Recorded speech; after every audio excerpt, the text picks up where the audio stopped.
ദൈവത്തിൻ്റെ അതിപരിശുദ്ധമായ നാമം വാഴ്ത്തപ്പെടുമാറാകട്ടെ. പ്രിയമുള്ളവരെ, ഒരു അനുഗ്രഹിക്കപ്പെട്ട തിരുവചനം വായിക്കുന്നു. ഞാൻ വിളിച്ചപേക്ഷിച്ച നാളിൽ ദൈവം എനിക്ക് ഉത്തരമരുളി, എൻ്റെ ഉള്ളിൽ ബലം നൽകി എന്നെ ധൈര്യപ്പെടുത്തിയിരിക്കുന്നു.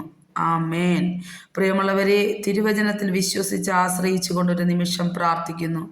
ക്രിസ്തുയേശുവിൽ നമ്മെ അളവ് കൂടാതെ സ്നേഹിക്കുന്ന സ്വർഗീയ നല്ല പിതാവേ, അനുഗ്രഹിക്കപ്പെട്ട നല്ല സമയത്തിനായി നന്ദി പറയുന്നു.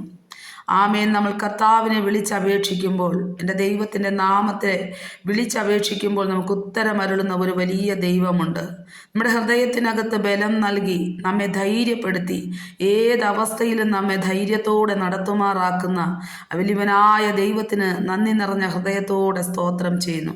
പിന്നെയും നാം ആയിരിക്കുന്ന മേഖലകൾ, ആയിരിക്കുന്ന അവസ്ഥ, യാത്രകളിലാണോ, ഏത് മേഖലയിലായാലും കർത്താവിൻ്റെ വലിയ കരം നമ്മോട് കൂടെ ഉണ്ടായിരിക്കുമെന്ന പ്രത്യാശയോടെ നമുക്ക് ഓരോ നിമിഷവും ആയിരിക്കാം.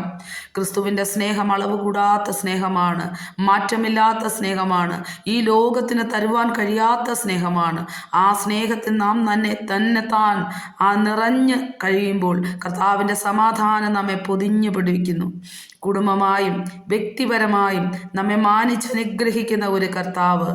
ആമേൻ. ആശ്വാസത്തോടെ വഴി നടത്തുന്ന തലമുറയെക്കുറിച്ചോർത്ത് ഭാരപ്പെടുമ്പോൾ ആ കർത്താവ് തന്നെക്ക് ഉത്തരമരുളും. യേശുവിൻ നാമത്തിൽ തന്നെ. ആമേൻ.